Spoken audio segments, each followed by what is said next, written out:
नमस्कार, मैं रेखा। मेरी सुपर रसोई में आप लोगों का स्वागत है। और आज मैं आपके लिए लेकर आई हूँ खस्ता और करारी मूंग दाल की मिनी कचौरी।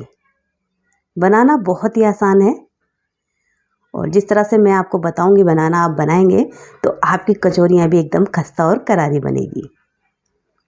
और आप इसे 15 से 20 दिन के लिए स्टोर कर सकते हैं। बिल्कुल भी ख़राब नहीं होने वाली है और बिल्कुल भी सॉफ्ट नहीं होगी। आप इसकी स्टफिंग को भी उठाकर रख सकते हैं। यहाँ देखिए, एकदम फूली फूली गोलगप्पे की तरह बनेगी आपकी कचौरियाँ। तो चलिए फटाफट से मूंग दाल कचौरी बना लेते हैं। तो देखिए, इस कचौरी को बनाने के लिए मैंने यहाँ पर मूंग की दाल ली है और मैंने 1 कप मूंग की दाल ली है और इसे धोकर 3 घंटे के लिए भिगो कर रख दिया था। अगर आप फर्स्ट टाइम बना रहे हैं तो आप आधा कप से स्टार्ट करें। तो यहाँ पर मैंने 1 कप लिया है। तो इसे क्या करते हैं, इस तरह से मैंने छन्नी में निकाल लिया ताकि एक्स्ट्रा पानी होगा वो निकल जाएगा। और यहाँ पर देखिए, मैंने मिक्सी का जार लिया है। तो अब हमें दाल को पीसना है। तो ये थोड़ा सा दरदरा पीसेंगे, बहुत ज़्यादा बारीक मत कीजिएगा, दरदरा पीसेंगे। मैं आपको दिखाती हूँ पीस कर हमें कैसा पीसना है इसे। तो यहाँ देखिए, इस तरह से मैंने पीसा है, बहुत ही दरदरा है। देखिए, बिल्कुल भी बारीक नहीं पीसी है दाल। इसी तरह की सारी दाल पीस लेंगे हम। तो यहाँ देखिए, दाल अच्छे से पीस चुकी है। तो चलिए अभी मसाला बना लेते हैं। तो देखिए, यहाँ मैंने कढ़ाई ली है। तो थोड़ा सा मसाला तैयार करेंगे। उसके लिए मैंने यहाँ पर 3 लौंग ली है और 10 से 15 काली मिर्च ली है और 1 छोटा चम्मच सौंफ लिया है और 1 छोटा चम्मच सूखा वाला खड़ा धनिया लिया है। इन्हें थोड़ा सा रोस्ट करेंगे, ज़्यादा देर के लिए नहीं करना है, थोड़ा सा भूनना है, थोड़ा सा कलर चेंज हो जाएगा। ये देखिए, अब क्या करना है, इसे ठंडा करने के बाद थोड़ा दरदरा पीस लेना है। और यहाँ पर मैंने कढ़ाई में 4 टेबल स्पून तेल लिया है। ये रिफाइंड ऑयल है। तो तेल हमारा गर्म हो चुका है। यहाँ पर डालूंगी आधा छोटा चम्मच जीरा और जो मसाला हमने तैयार किया था उसे दरदरा पीस लिया है मैंने, वो इसमें डाल देंगे। तो देखिए, यहाँ मैं थोड़ी सी हींग भी डाल रही हूँ और इसे अच्छे से भून लेते हैं। मसाले को बढ़िया से भून लेंगे। अब यहाँ पर देखिए, मैंने 5 टेबल स्पून बेसन लिया है।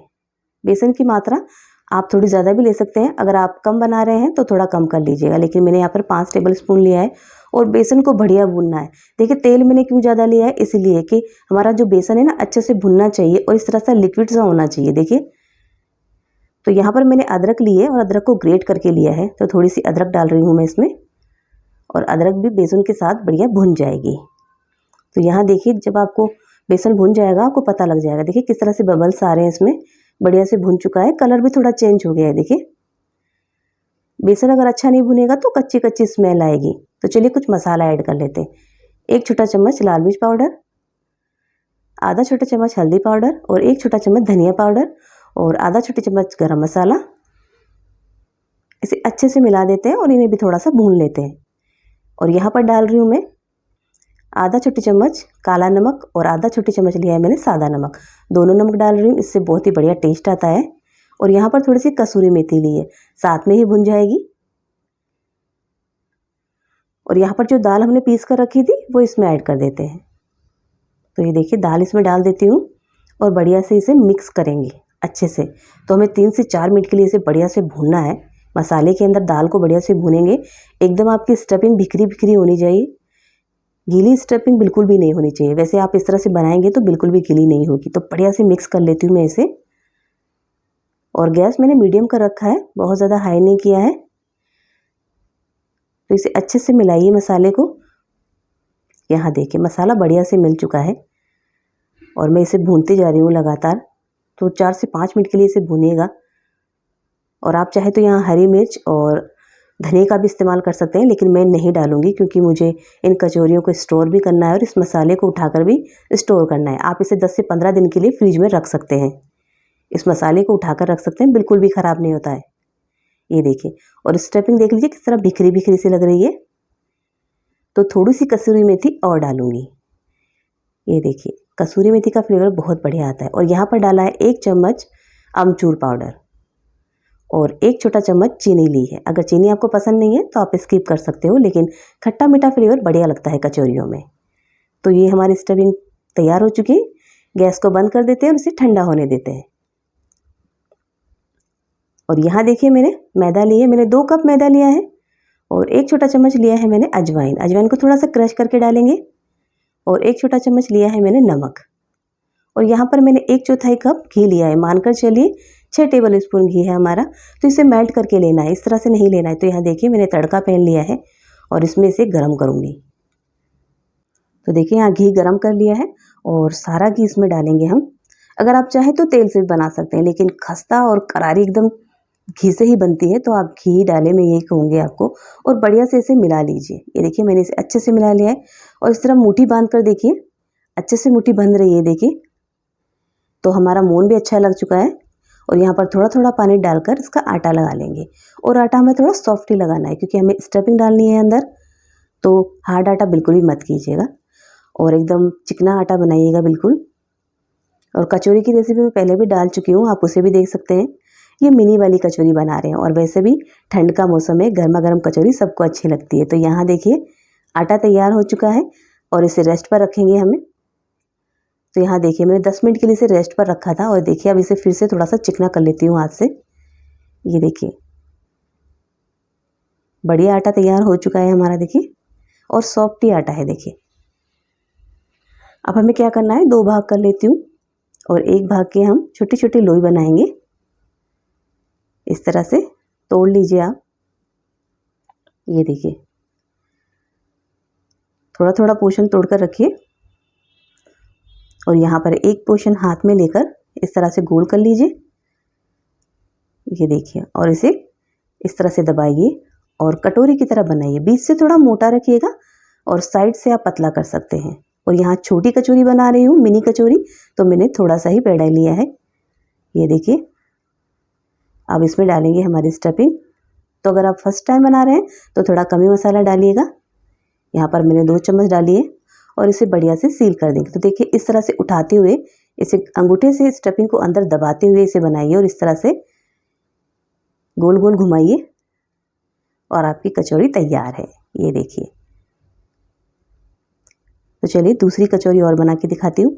इसी तरह से आप एक छोटा सा लोई बनाइए, उसे कटोरी की तरह बनाकर और आप इस तरह से उठाते हुए स्टफिंग को अंदर की तरफ डालिए और ये कचौरी तैयार हो चुकी है। बहुत आसान है कचौरी बनाना। यहाँ देखिए तो हमारी ये कचौरी भी बनकर तैयार हो चुकी है। तो इसी तरह से मैं सारी कचौरियाँ बना लूँगी। तो यहाँ देखिए मैंने सारी कचौरी बना ली है और अभी हमने इसे फ्लैट नहीं किया है। तो चलिए बताती हूँ अब क्या करना है। इस तरह से इसे थोड़ा सा दबाना है और देखिए अंगूठे से इस तरह दबाइए ताकि स्टफिंग सारी तरफ फैलेगी और आपकी कचौरियाँ एकदम फूलेगी, बहुत ही गुब्बारे की तरह फूलेगी, जैसे कि गोलगप्पे बनाए हो आपने। ये देखिए इस तरह से दबाइए। ये एक ट्रिक है, याद रखिएगा इसे। इससे आपकी कचौरी बहुत ही ज़्यादा फूलेगी और बहुत ही बढ़िया बनेगी और खस्ता करारी तो होंगी ये कचौरियाँ। तो यहाँ देखिए मैंने तेल रखा है कढ़ाई में। तो तेल हमारा बहुत ज़्यादा गर्म नहीं होना चाहिए। मैं आपको दिखाती हूँ हमें कैसा तेल चाहिए। तो यहाँ देखिए थोड़ा पोर्शन डाला है मैंने और यहाँ पर पास में इसके देखिए थोड़े थोड़े बबल्स उठ रहे हैं। बस इसी तरह का ऑयल चाहिए हमें, बहुत ज़्यादा गर्म मत लीजिएगा। तो यहाँ पर कचौरी इसमें डाल देते हैं। तो ये देखिए आपको थोड़े थोड़े बबल्स दिख रहे होंगे, बहुत ज़्यादा बबल्स नहीं है इसमें। और कचौरी अच्छे से डाल दीजिए आप जितनी डालना चाहते हैं। यहाँ देखिए मैंने कितनी सारी कचौरियाँ डाल दी है और धीरे धीरे इन्हें बनने देते हैं और गैस को मैंने स्लो से थोड़ा सा तेज कर रखा है। ये अपने आप फूल कर ऊपर आ जाएगी। देखिए मैंने कितनी सारी कचौरियाँ भर दी है इसमें। एक साथ इतनी कचौरी बना सकते हैं आप देखिए, क्योंकि मिनी कचौरी है और ये फूलने भी अच्छे वाली है देखना। और मैं आपको स्किप करके नहीं दिखा रही हूँ, देखिए बराबर दिखा रही हूँ। देखिए किस तरह से अपने आप फूलती हुई ऊपर आ रही है। देखिए थोड़ा थोड़ा इस तरह से इसे चम्मच से थोड़ा हिला दीजिए, थोड़ा पलट दीजिए। देखिए यहाँ देखिए और ये कितनी बढ़िया फूल रही है, आप खुद ही देख लीजिए। और कितनी खस्ता है ये तो आपको पता ही चल गया। ये देखिए कितनी गजब लग रही है और एक भी कचौरी हमारी फटी नहीं है। देखिए बिना फटे हमारी कचौरियाँ तैयार हुई है। तो जिस तरह मैंने बताया ना, आप उस तरह से बनाएंगे तो आपकी कचौरियाँ भी बेस्ट बनेगी। तो इन्हें पलटते रहिए बार बार में। ये देखिए ताकि सभी तरह से हमारी कचौरियाँ अच्छे से पक जाए, अच्छे से कलर आ जाए इन पर। तो इन्हें पकने में 5 से 6 मिनट लग जाएगी। पेशेंस के साथ बनाइएगा क्योंकि मंदी मंदी आंच पर ये बढ़िया पकती है।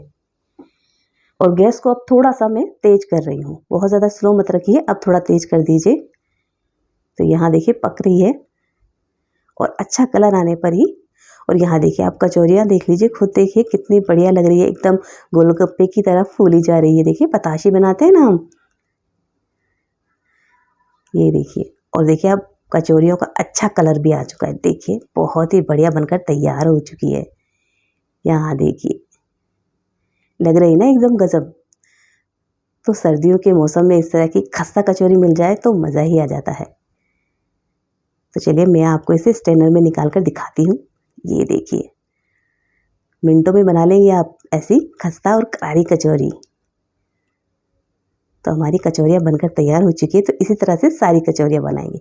और देखिए बिल्कुल भी बबल्स नहीं आए कचौरियों पर। काफ़ी बार बबल्स आ जाता है ना कचौरी पर, तो ऐसा बिल्कुल भी नहीं हुआ। देखिए हमारी कचौरी बनकर तैयार हो चुकी है। वीडियो अच्छी लगी तो लाइक और शेयर कर दीजिए। वीडियो देखने के लिए बहुत बहुत धन्यवाद।